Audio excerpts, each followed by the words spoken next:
नमस्कार दोस्तों आज हम आप लोगों के लिए लेकर के आए हैं बिहार एसएससी के लिए जो प्रैक्टिस सेट आया है उसके सेट का अभी हम डिस्कस करेंगे। दोस्तों एक बात हमेशा याद रखिएगा कि सफलता का एक ही मूल मंत्र है, वह है आपको pattern plus practice. Pattern plus practice. Pattern का दोस्तों आपको पता कहाँ से चलेगा? पैटर्न का पता आपको क्वेश्चन बैंक से चलेगा। जब तक आप क्वेश्चन बैंक का बढ़िया से अध्ययन नहीं कीजिएगा, बढ़िया से स्टडी नहीं कीजिएगा, तब तक किस हिसाब से मान लीजिए कि एग्जाम में प्रश्न बार बार पूछा जा रहा है, या जब भी एसएससी का एग्जाम हुआ है, चाहे वह इंटर स्तरीय हो या ग्रेजुएशन स्तरीय हो यानी स्नातक स्तरीय हो, किस हिसाब से प्रश्न पूछ रहा है इस चीज़ का पता आपको कैसे चलेगा? क्वेश्चन बैंक को देखने से पता चलेगा कि किस पैटर्न पे बार बार प्रश्न आ रहा है, और उस पैटर्न पे अगर आप प्रैक्टिस कर लेते हैं तो आपकी सफलता क्या हो जाती है दोस्तों? सुनिश्चित हो जाती है। दोस्तों एक बात हमेशा याद रखिएगा कि ये कभी मायने नहीं रखता है कि आपने कितना पढ़ा है, लेकिन यह माने नहीं है कि आप कितना बार कितना पढ़ा है। इस बात का माने है कि आपने एक चीज़ को कितना बार पढ़ा है, कितना बार प्रैक्टिस किया है, ये मायने रखता है। यह चीज़ आपको हॉल में जाकर के जो है हेल्प करेगा। बहुत सारी चीज़ें पढ़ने से नहीं होता है, आपने प्रैक्टिस कितना किया है, आपने कितनी बार चीज़ों को पढ़ा है, वही आपको हॉल तक साथ में जाएगा। आइए बढ़ते हैं दोस्तों। तो यह किरण पब्लिकेशन का प्रैक्टिस सेट है, बिहार एसएससी सेकेंड इंटर स्तरीय प्रारंभिक परीक्षा प्रैक्टिस वर्कबुक। टोटल दोस्तों इसमें 30 सेट को कवर किया गया है, जिसमें से आज हम सेट नंबर 10 का डिस्कस करने वाले हैं। इस सेट को दोस्तों आप रिवीजन के दृष्टिकोण से भी देख सकते हैं कि आपका अगर तैयारी ठीक ठाक है, या अपना रिवीजन आप अपना लेवल पता कर सकते हैं कि मेरा किस लेवल तक तैयारी हो चुका है। और जैसा कि आपको पता है कि मार्च में एग्जाम होने वाला है, तो उस हिसाब से आप अपने रफ्तार को बढ़ा सकते हैं, तैयारी में धार दे सकते हैं। दोस्तों आपको कॉन्सेप्ट पे वार करना पड़ेगा। महात्मा बुद्ध ने क्या कहा था कि दुख है तो दुख का कारण है, अगर दुख का कारण है तो दुख का क्या है? निवारण भी है। मान लीजिए कि आपका रिजल्ट नहीं आ रहा है। रिजल्ट नहीं आने का मतलब क्या होता है? रिजल्ट नहीं आने का मतलब होता है कि आपको एग्जाम हॉल में क्वेश्चन नहीं बन रहा है। क्वेश्चन नहीं बनने का मतलब क्या होता है दोस्तों? कि आपका उस क्वेश्चन से रिलेटेड जो भी कॉन्सेप्ट है वह कॉन्सेप्ट क्लियर नहीं है, या उस क्वेश्चन से रिलेटेड जो भी फैक्चुअल बात है वो आपको याद नहीं है। तो कॉन्सेप्ट पे वार करना है दोस्तों, रीजन पे वार करना है, रिजल्ट अपने आप होगा। आइए बढ़ते हैं। आज दोस्तों हम सेट नंबर 10 का डिस्कस आपके सामने हम करने वाले हैं। चलिए प्रश्न की तरफ रुख करते हैं। पहला प्रश्न दिया है दोस्तों। प्रथम प्रश्न है आपको, प्रथम प्रश्न है कि काराकोरम नामक पर्वत श्रृंखला निम्नलिखित कारण से भू राजनीतिक रूप से अत्यंत महत्वपूर्ण है। यानी काराकोरम पर्वत श्रृंखला जो है, इस वीडियो सीरीज में है दोस्तों, आपको इस प्रैक्टिस सेशन में आपको जो भी जीके जीएस से बेस्ट क्वेश्चन है ना, आपको सब हम याद करवा देंगे। उसके लिए आपने फिक्र रहिए, लेकिन वीडियो में आपको लास्ट तक बने रहना है। यह कोई रील्स वीडियो नहीं है, आपको मजा आएगा उस हिसाब से। तो चलिए पहला प्रश्न बोल रहा है कि काराकोरम नामक पर्वत श्रृंखला जो है किस कारण से भू राजनीतिक दृष्टिकोण से जो है महत्वपूर्ण है। तो इसका सही उत्तर हो जाएगा दोस्तों ऑप्शन 2 और ऑप्शन 3 जो है ना, इसका सही है। ऑप्शन 2 क्या कह रहा है कि यह सिंधु और यारकंद नदी घाटियों के लिए जलोत्सारण क्षेत्र के रूप में कार्य करता है। और तीसरा है दोस्तों कि भारत, चीन, पाकिस्तान के साथ साथ अफगानिस्तान, ताजिकिस्तान की सीमाएं काराकोरम श्रृंखला में मिलती है। तो यह दोनों स्टेटमेंट क्या है आपको सही है। तो सही उत्तर हो जाएगा दोस्तों बी नंबर, ऑप्शन 2 और 3 क्या है दोस्तों सही है। आइए बढ़ते हैं नेक्स्ट प्रश्न की तरफ। अगला प्रश्न है दोस्तों कि निम्नलिखित में से किस आयोग के लिए भारतीय संविधान में कोई प्रावधान नहीं किया गया है? किस आयोग के लिए भारतीय संविधान में कोई प्रावधान नहीं किया गया है? सही उत्तर हो जाएगा दोस्तों ऑप्शन 3, योजना आयोग। आपको दोस्तों कमेंट में बताना है, एग्जाम के अंदर में दोस्तों क्वेश्चन आता है कि योजना आयोग का स्थापना कब हुआ था। योजना आयोग का जो है ना स्थापना कब हुआ था, आपको योजना आयोग का स्थापना कब हुआ था, यह इस डेट को कमेंट बॉक्स के माध्यम से आपको बताना है। आइए बढ़ते हैं नेक्स्ट प्रश्न की तरफ। अगला प्रश्न है कि किस सुल्तान को खलीफा से सम्मान वस्त्र प्राप्त हुआ था, यानी वह कौन सा सुल्तान है जिसको खलीफा से जो है सम्मान वस्त्र प्राप्त हुआ था। सही उत्तर हो जाएगा दोस्तों इल्तुतमिश। इल्तुतमिश को जो है खलीफा से जो है इल्तुतमिश वो एक ऐसा सुल्तान है जिसको खलीफा से क्या प्राप्त हुआ था दोस्तों, सम्मान वस्त्र प्राप्त हुआ था। इल्तुतमिश सही उत्तर हो जाएगा। आइए बढ़ते हैं दोस्तों।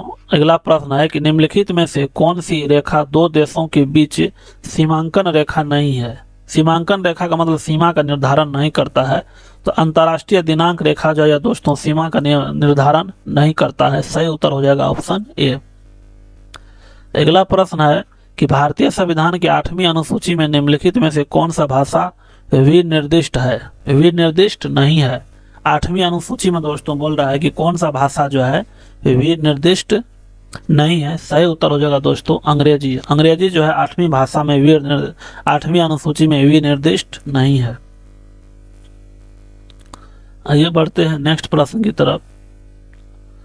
अगला प्रश्न है दोस्तों, अगला प्रश्न है, आपको थोड़ा बड़ा कर लेते हैं। अगला प्रश्न है कि भारत के किस राज्य की क्षेत्रफल एवं जनसंख्या की दृष्टि से समान रैंकिंग स्थिति है, यानी क्षेत्रफल की दृष्टि से भी उतना ही स्थान रखता है जितना जनसंख्या की दृष्टि से। सही उत्तर हो जाएगा दोस्तों मेघालय। सही उत्तर हो जाएगा दोस्तों मेघालय। रैंकिंग क्या है दोस्तों, रैंकिंग है 22वां रैंकिंग है। मतलब कि भारत में 2011 के जनगणना के अनुसार दोस्तों अगर एग्जाम के अंदर में क्वेश्चन पूछा जाएगा कि 22वां राज्य कौन है जनसंख्या की दृष्टि से, तो मेघालय हो जाएगा। और क्षेत्रफल की दृष्टि से भी अगर पूछेगा तो क्या हो जाएगा 22वां राज्य मेघालय।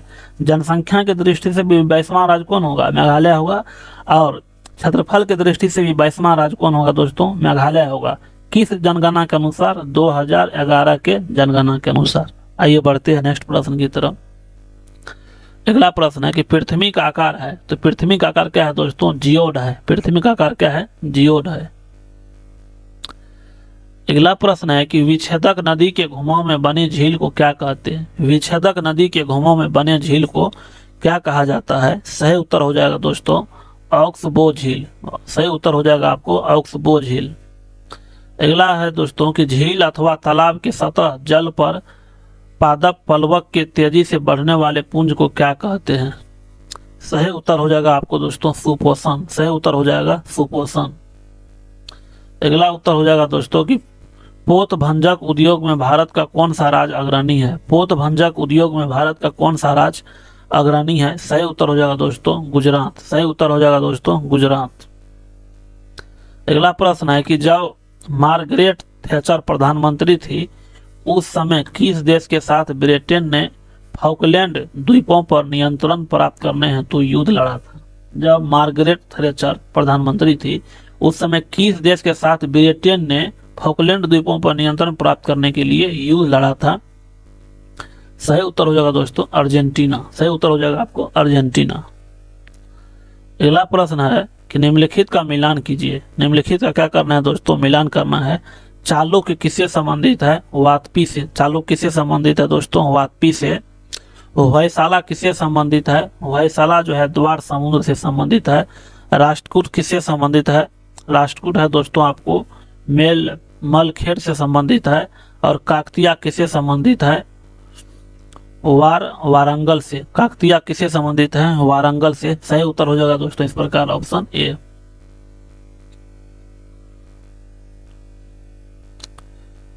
चलिए दोस्तों नेक्स्ट प्रश्न की तरफ बढ़ते हैं। अगला प्रश्न है आपको, अगला प्रश्न है कि महात्मा गांधी की विश्व में सबसे लंबी मूर्ति कहां पर स्थित है। महात्मा गांधी की विश्व में सबसे लंबी मूर्ति कहां पर अवस्थित है। सही उत्तर हो जाएगा दोस्तों पटना में। कहां पर अवस्थित है, पटना में। अगला प्रश्न है कि कलिंग के विरुद्ध अशोक के अभियान की जानकारी का मुख्य स्रोत निम्नलिखित में से क्या है। यानी कलिंग के विरुद्ध जो अशोक ने अभियान किया था तो इस बात की जानकारी किस अभिलेख से मिलता है, किस शिलालेख से मिलता है। सही उत्तर हो जाएगा दोस्तों 13वां शिलालेख से मिलता है। किस शिलालेख से मिलता है, 13वां शिलालेख से। एग्जाम के अंदर में दोस्तों क्वेश्चन पूछा जाता है कि अशोक के शिलालेख को पढ़ने का श्रेय सर्वप्रथम किसे जाता है, तो किसे जाता है दोस्तों, जेम्स प्रिंसेप को। किसे जाता है, जेम्स प्रिंसेप को जाता है अशोक के शिलालेख को पढ़ने का श्रेय। कब पढ़ा था दोस्तों, 1837 में, 1837 में पढ़ा था। आइए बढ़ते हैं नेक्स्ट प्रश्न की तरफ। गांधी जी की न्याय संहिता की अवधारणा है, गांधी जी की न्याय संहिता की अवधारणा किस प्रकार है दोस्तों। सही उत्तर हो जाएगा आपको ऑप्शन 2, पूंजीवादी समाज को समतावादी समाज में रूपांतरित करती है। गांधी जी की न्याय संहिता जो है का अवधारणा जो है, अवधारणा का मतलब होता है दोस्तों कॉन्सेप्ट। गांधी जी की न्याय संहिता के संबंध में क्या कॉन्सेप्ट है, तो उनका कॉन्सेप्ट है कि पूंजीवादी समाज को समतावादी समाज में क्या करती है दोस्तों, रूपांतरित करती है। नेक्स्ट प्रश्न पूछ रहा है कि निम्नलिखित में से किस राज्य में नीम वृक्ष को राज वृक्ष अंगीकार किया गया है। किस राज्य ने जो है, किस राज्य में नीम को जो है नीम वृक्ष को जो है राज वृक्ष के रूप में क्या किया गया है, अंगीकार किया गया है। सही उत्तर हो जाएगा दोस्तों आंध्र प्रदेश में। सही उत्तर हो जाएगा दोस्तों आंध्र प्रदेश। आंध्र प्रदेश को और किस नज़र से दोस्तों याद कर सकते हैं कि भाषाई आधार पर गठित यह दोस्तों प्रथम राज्य है। भाषाई आधार पर गठित प्रथम राज्य कौन है दोस्तों, आंध्र प्रदेश। केरल का पहले नाम क्या था दोस्तों, केरल का पुराना नाम क्या था, केरलम था। केरल का पुराना नाम दोस्तों चेरलम था, लेकिन अब उसको जो है चेरलम यानी केरल जो बना है दोस्तों वो चेरलम से बना है। किससे बना है, चेरलम से। यानी केरल का पुराना नाम क्या है, चेरलम। यानी चेरलम से क्या बना, केरल। अब ये केरल को जो है केरलम बनाने की मतलब बात चल रही है, यानी केरल को अब केरलम बना दिया जाएगा। अगला प्रश्न है कि समोच्च रेखा समान डैश स्थलों को जोड़ने वाली काल्पनिक रेखा है। समोच्च रेखा समान जो है डैश स्थलों को जोड़ने वाली काल्पनिक रेखा है। सही उत्तर हो जाएगा दोस्तों उच्चता। सही उत्तर हो जाएगा आपको उच्चता। अगला प्रश्न है कि राष्ट्रीय हरित अधिकरण का अध्यक्ष कौन है। राष्ट्रीय हरित अधिकरण का अध्यक्ष कौन है। सही उत्तर हो जाएगा आपको दोस्तों न्यायमूर्ति स्वतंत्र कुमार। न्यायमूर्ति स्वतंत्र कुमार। अगला प्रश्न है कि भारत का वह कौन सा प्रथम राज्य है जिसने खाद्य सुरक्षा अधिनियम बनाया। भारत का वह कौन सा प्रथम राज्य है जिसने खाद्य सुरक्षा अधिनियम बनाया। सही उत्तर हो जाएगा दोस्तों आपको छत्तीसगढ़। सही उत्तर हो जाएगा आपको छत्तीसगढ़। अगला प्रश्न है दोस्तों, नेक्स्ट प्रश्न बोल रहा है कि भारतीय संविधान के किस अनुच्छेद में सरकारी रोजगार में नागरिकों के लिए समान अवसर की प्रावधान है। तो अनुच्छेद 16 में क्या है दोस्तों, सरकारी नौकरी में यानी लोक नियोजन में समानता की बात किया गया है। सही उत्तर हो जाएगा आपको अनुच्छेद 16। अगला प्रश्न है दोस्तों कि बलुई पत्थर किसमें रूपांतरित हो जाता है। बलुई पत्थर किसमें रूपांतरित हो जाता है। सही उत्तर हो जाएगा ऑप्शन 3 क्वार्टज में। बलुई पत्थर किसमें रूपांतरित हो जाता है, क्वार्टज में रूपांतरित हो जाता है। अगला प्रश्न है कि व्यवसाय पर कर का मतलब होता है टैक्स, यानी व्यवसाय पर टैक्स की वसूली किसके द्वारा की जा सकती है। यानी व्यवसाय यानी बिजनेस पर टैक्स जो की वसूली जो है, मान लीजिए बिजनेस पर कोई बिजनेस कर रहा है, उस पर टैक्स की वसूली करना है, तो वो वसूली किसके द्वारा किया जा सकता है। सही उत्तर हो जाएगा दोस्तों, सही उत्तर हो जाएगा केवल राज्य सरकार के द्वारा। केवल राज्य सरकार के द्वारा। अगला प्रश्न है कि निम्नलिखित में से क्या लोकतांत्रिक स्थिति के प्रतिकूल है। निम्नलिखित में से क्या जो है लोकतांत्रिक स्थिति के प्रतिकूल है। सही उत्तर हो जाएगा आपको दोस्तों तानाशाही। तानाशाही जो है लोकतांत्रिक स्थिति के प्रतिकूल है। अगला प्रश्न है कि निम्नलिखित में से क्या पूंजी का कार्य नहीं है। निम्नलिखित में से क्या जो है पूंजी का कार्य नहीं है। सही उत्तर हो जाएगा दोस्तों आपको कीमत का स्थिरीकरण। कीमत का स्थिरीकरण जो है पूंजी का कार्य नहीं है। अगला प्रश्न है कि नीलगिरी पहाड़ियां किस राज्य में अवस्थित है, स्थित है। सही उत्तर हो जाएगा आपको तमिलनाडु में। नीलगिरी पहाड़ियां कहाँ पर अवस्थित है दोस्तों, तमिलनाडु में। अगला प्रश्न है कि बंद अर्थव्यवस्था का क्या अर्थ है। बंद अर्थव्यवस्था का क्या अर्थ है। सही उत्तर हो जाएगा आपको ऑप्शन 4 ऐसा देश जिसमें कोई आयात एवं निर्यात न हो। ऐसा देश जिसमें कोई आयात एवं निर्यात नहीं हो। अगला हो जाएगा गांधार कला किसके अधीन फली फूली है। गांधार कला किसके अधीन फली फूली है। सही उत्तर हो जाएगा दोस्तों कुषाण काल। सही उत्तर हो जाएगा आपको कुषाण काल। अगला प्रश्न है कि संतुलन दर स्थिति में, संतुलन स्तर स्थिति में क्या होता है दोस्तों? संतुलन स्तर स्थिति में क्या होता है? इसका सही उत्तर हो जाएगा, सही उत्तर हो जाएगा दोस्तों आपको ऑप्शन 4 हो जाएगा आपको सही उत्तर, कि फर्म शून्य लाभ स्थिति में होती है। फर्म क्या होती है दोस्तों? शून्य लाभ स्थिति में। अगला प्रश्न है कि जहां कोई कानून नहीं होता वहां कोई स्वतंत्रता नहीं होती, यह किसने कहा था? सही उत्तर हो जाएगा दोस्तों आपको लॉक ने। किसने कहा था? लॉक ने। लॉक ने कहा था कि जहां कोई कानून नहीं होता वहां कोई स्वतंत्रता नहीं होती। बोल रहा है दोस्तों कि भारत के गोगोना संगीत वाद्य यंत्र के संदर्भ में निम्नलिखित में से कथनों पर विचार कीजिए। भारत के गोगोना संगीत वाद्य यंत्र के संदर्भ में निम्नलिखित कथनों पर क्या करना है? विचार करना है। पहला कथन दिया है कि यह सर्वाधिक सरल और सबसे छोटा भारतीय ग्रामीण संगीत वाद्य यंत्र है। तो यह दोस्तों क्या है? आपको सही है। उसके बाद जो है 3 नंबर ऑप्शन आपको सही है कि यह बांस के एक टुकड़े से निर्मित मुंह से बजाया जाने वाला वाद्य यंत्र है जो एक सिरे पर फटा होता है। तो ऑप्शन 1 और ऑप्शन 3 सही है। सही उत्तर हो जाएगा आपको ऑप्शन 1 और 3 सही है। अगला प्रश्न है दोस्तों कि भारतीय संविधान का कौन सा भाग जो है राज्य के नीति निर्देशक सिद्धांतों से संबंधित है? तो राज्य के नीति निर्देशक तत्व किस भाग में है दोस्तों? भाग 4 में है। भाग 4 में है।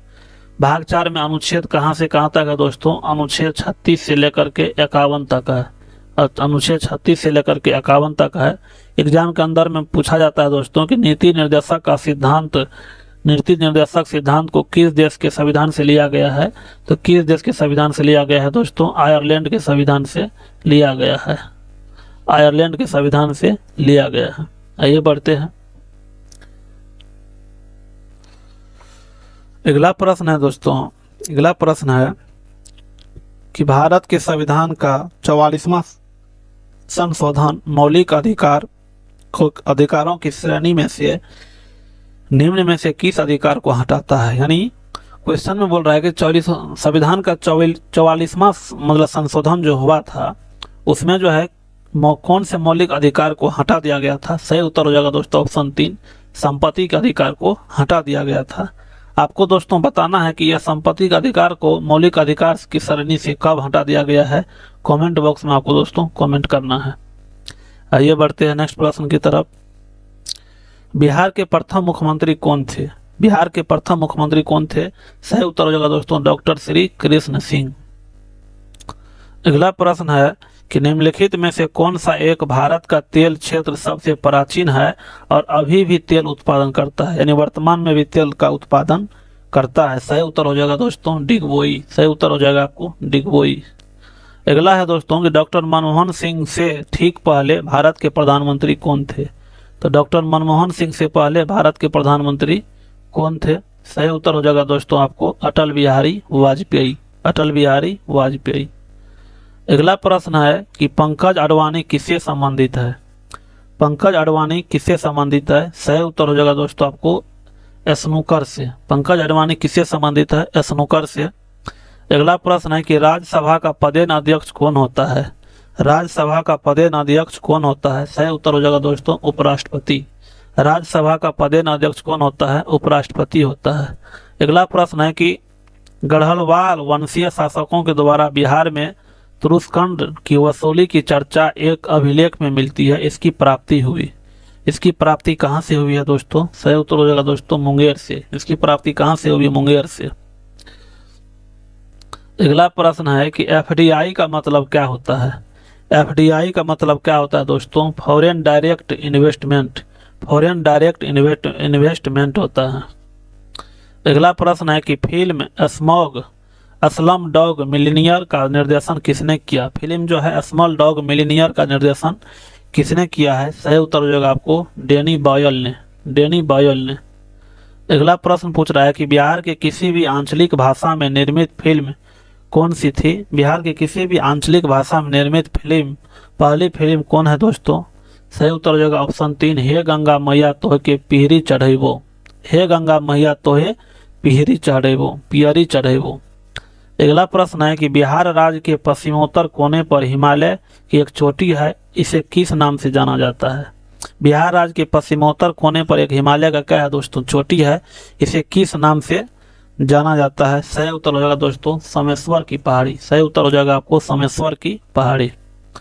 अगला प्रश्न है कि बिहार में संपूर्ण क्रांति का आह्वान किसके द्वारा किया गया था? बिहार में संपूर्ण क्रांति का आह्वान किसके द्वारा किया गया था? सही उत्तर हो जाएगा आपको जयप्रकाश नारायण के द्वारा। बिहार में संपूर्ण क्रांति का आह्वान किसके द्वारा किया गया था? जयप्रकाश नारायण के द्वारा। चलिए दोस्तों नेक्स्ट प्रश्न की तरफ जो है रुख करते हैं, बढ़ते हैं नेक्स्ट प्रश्न की तरफ। नेक्स्ट प्रश्न है दोस्तों कि जहांगीर का समकालीन वह इतिहासकार जिसने बिहार के पटना में अपनी प्रसिद्ध ग्रंथ दम्बिस्ताने मजाहिब की रचना की। किसने दम्बिस्ताने मजाहिब की रचना किया था? सही उत्तर हो जाएगा दोस्तों मोहसिन फानी, मोहसिन फानी ने। अगला प्रश्न है कि विष्णुपद मंदिर कहाँ पर अवस्थित है? विष्णुपद मंदिर कहाँ है दोस्तों? गया में। विष्णुपद मंदिर कहाँ पर है? गया में। अगला प्रश्न है कि बिहार के बोध गया में स्थित महाबोधि मंदिर विश्व विरासत में घोषित किया गया। बिहार के बोध गया में स्थित महाबोधि मंदिर को विश्व विरासत में कब घोषित किया गया? सही उत्तर हो जाएगा दोस्तों 2002 में। सही उत्तर हो जाएगा आपको 2002 में। अगला प्रश्न है कि डॉक्टर राजेंद्र प्रसाद का जन्म स्थान जीरादेई बिहार के किस जिले के अधीन आता है? तो डॉक्टर राजेंद्र प्रसाद का जन्म जो है जीरादेई बिहार के सिवान जिले के अंतर्गत आता है, सिवान जिले के अंतर्गत आता है। अगला प्रश्न है कि भारतीय अंतरिक्ष अनुसंधान इसरो कहाँ पर है? इसरो का मुख्यालय कहाँ पर है दोस्तों? सही उत्तर हो जाएगा दोस्तों, सही उत्तर है आपको बंगलुरु में। कहाँ पर है दोस्तों? बंगलुरु में। अगला प्रश्न है कि बिहार टाइम्स नामक समाचार पत्र की भूमिका बिहार प्रांत के निर्माण की मांग को प्रस्तुत करने में अत्यंत महत्वपूर्ण थी। इसका प्रकाशन कब आरंभ हुआ था? इसका प्रकाशन कब आरंभ हुआ था? सही उत्तर हो जाएगा दोस्तों 1894 में। सही उत्तर हो जाएगा 1894 में। अगला प्रश्न है कि बिहार राज्य में कहाँ पुरातात्विक संग्रहालय की स्थापना की गई थी? सही उत्तर हो जाएगा दोस्तों उपर्युक्त सभी। नालंदा में भी किया गया है पुरातात्विक संग्रहालय का स्थापना, वैशाली में भी किया गया है और बोधगया में भी किया गया है। अब समान विज्ञान और गणित के सेक्शन की तरफ दोस्तों बढ़ते हैं। पहला प्रश्न समान विज्ञान से है कि कृष्णिका विकिरण उच्चतम अवस्था तक पहुंचने पर तरंगदैर्घ्य कैसा होता है? कृष्णिका विकिरण उच्चतम अवस्था तक पहुंचने पर कैसा होता है? तरंगदैर्घ्य कैसा होता है? सही उत्तर हो जाएगा दोस्तों ताप बढ़ने पर घट जाता है। ताप बढ़ने पर तरंगदैर्घ्य क्या हो जाता है? घट जाता है। अगला प्रश्न है कि जल का घनत्व तो 1 ग्राम सीसी है, 1 ग्राम पर सीसी है, यह बिल्कुल सही है। यह किस डिग्री सेल्सियस पर सही है? 4 डिग्री सेल्सियस पर दोस्तों सही है। नेक्स्ट प्रश्न है दोस्तों नेक्स्ट प्रश्न है कि विकिरण के परमात्रा सिद्धांत के संस्थापक कौन है? विकिरण के परमात्रा सिद्धांत के संस्थापक कौन है? सही उत्तर जो आपको प्लैंक। कौन है दोस्तों? प्लैंक है। अगला प्रश्न है कि जब किसी धातु को लपट पर गर्म किया जाता है तो इलेक्ट्रॉन ऊर्जा अवशोषित कर लेते हैं, उच्चतर ऊर्जा स्थिति की और छलांग लगाते हैं, वे प्रकाश का उत्सर्जन करते हैं, जिसे हम किसमें देख सकते हैं? किसमें देख सकते हैं दोस्तों? सही उत्तर हो जाएगा आपको उत्सर्जन स्पेक्ट्रम में देख सकते हैं, उत्सर्जन स्पेक्ट्रम में देख सकते हैं। अगला प्रश्न है कि खाना पकाने के बर्तनों के नीचे का बाहरी हिस्सा काला क्यों छोड़ा जाता है? काला क्यों छोड़ा जाता है दोस्तों? सही उत्तर हो जाएगा इसलिए छोड़ा जाता है क्योंकि काली सतह उष्मा का अच्छा अवशोषक होता है। काली सतह जो है उष्मा का अच्छा क्या होता है? अवशोषक होता है। अगला प्रश्न है कि गैस तापमापी द्रव तापमापियों की तुलना में ज्यादा संवेदी होते हैं क्योंकि गैस का प्रसार गुणांक जो है अधिक होता है। गैस का प्रसार गुणांक क्या होता है दोस्तों? अधिक होता है। नेक्स्ट प्रश्न है कि एक श्वेत तथा चिकनी सतह कैसी होती है? एक श्वेत तथा चिकनी सतह कैसा होता है? सही उत्तर हो जाएगा दोस्तों ताप की खराब अवशोषक और अच्छी परावर्तक। ताप का खराब अवशोषक और अच्छी परावर्तक होता है। अगला प्रश्न है कि सल्फ्यूरिक अम्ल है, सल्फ्यूरिक अम्ल है दोस्तों द्विक्षारकी। सल्फ्यूरिक अम्ल कैसा है दोस्तों? द्विक्षारकी है। अगला प्रश्न है कि विद्युत तापी साधन के लिए तापी घटक बनाने के लिए जिस मिश्र धातु का प्रयोग किया जाता है वह कौन सा है? तो वह कौन सा है दोस्तों? निक्रोम है। वह कौन सा है? निक्रोम है। नेक्स्ट प्रश्न है दोस्तों कि नींबू के रस में pH का अनुमान कितना होता है? नींबू के रस में pH का मान कितना होता है? सही उत्तर हो जाएगा दोस्तों 7 से कम होता है। नींबू के रस में pH का अनुमान कितना होता है? 7 से कम होता है।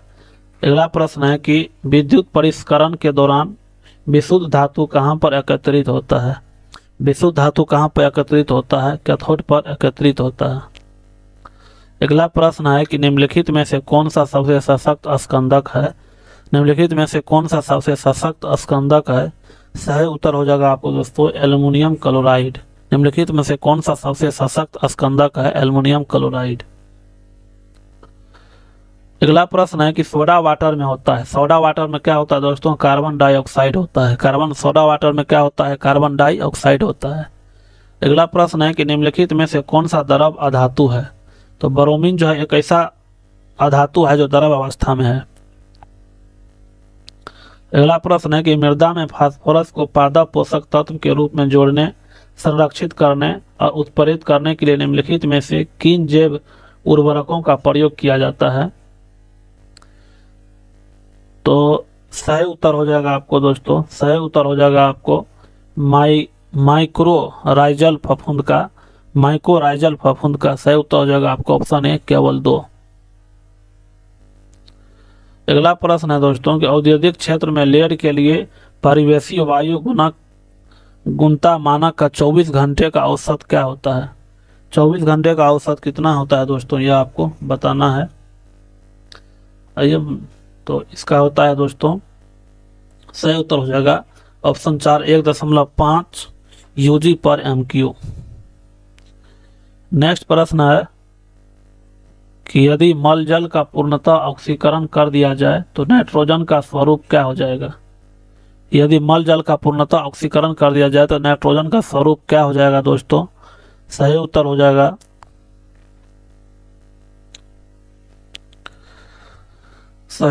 दोस्तों नाइट्रेट में बदल जाएगा। यदि मल जल का पूर्णतः ऑक्सीकरण कर दिया जाए तो नाइट्रोजन का स्वरूप क्या हो जाएगा? नाइट्रेट में बदल जाएगा। अगला प्रश्न है कि वायु प्रदूषण का विभव वायु संचार गुणांक कितना होने पर बढ़ जाता है? कितना होने पर बढ़ जाता है दोस्तों? सही उत्तर हो जाएगा आपको 6000 मीटर स्क्वायर पर सेकेंड से अधिक हो जाएगा। ये अधिक का चिन्ह है। सही उत्तर हो जाएगा ऑप्शन 4। अगला प्रश्न है कि भारत में स्वीकार्य ध्वनि प्रदूषण स्तर की सीमा कितना है? भारत में स्वीकार्य ध्वनि प्रदूषण स्तर का सीमा कितना है दोस्तों? सही उत्तर हो जाएगा दोस्तों, सही उत्तर हो जाएगा 40 से 45 डेसिबल के बीच, 40 से 45 डेसिबल के बीच। अगला प्रश्न है कि काजू की फसल पर एंडोसल्फान के छिड़काव के फलस्वरूप महाविपदा के स्तर तक प्रदूषण हो गया था। महाविपदा तक जो है प्रदूषण हो गया था। कहाँ पर हो गया था? केरल में हो गया था। कहाँ पर हो गया था? केरल में। अगला प्रश्न है कि सीमा पार प्रदूषण या अम्ल वर्षा का कारण क्या है? सीमा पार प्रदूषण या अम्ल वर्षा का कारण क्या है? सही उत्तर हो जाएगा दोस्तों ऑप्शन 4 नाइट्रोजन ऑक्साइड और सल्फर डाइऑक्साइड। नाइट्रोजन ऑक्साइड और सल्फर डाइऑक्साइड। अगला प्रश्न है कि आकाशगंगा मंदाकिनी सबसे पहले देखी थी। आकाशगंगा मंदाकिनी सबसे पहले किसने देखा था? सही उत्तर हो जाएगा दोस्तों गैलीलियो ने। सही उत्तर हो जाएगा गैलीलियो ने। अगला प्रश्न है कि यदि हम समुद्र तट पर बैठकर 2 सूर्यास्तों के बीच बीतने वाले समय को मापे तो उसमें हम अनुमान लगा सकते हैं। उसमें हम क्या अनुमान लगा सकते हैं? सही उत्तर हो जाएगा दोस्तों पृथ्वी के त्रिज्या का अनुमान लगा सकते हैं। पृथ्वी के त्रिज्या का अनुमान लगा सकते हैं। अगला प्रश्न है कि निम्नलिखित में से कौन सा जल जनित रोग है? निम्नलिखित में से कौन जो है जल जनित रोग है? सही उत्तर हो जाएगा दोस्तों हैजा। हैजा जो है दोस्तों जल जनित रोग है। नेक्स्ट प्रश्न है,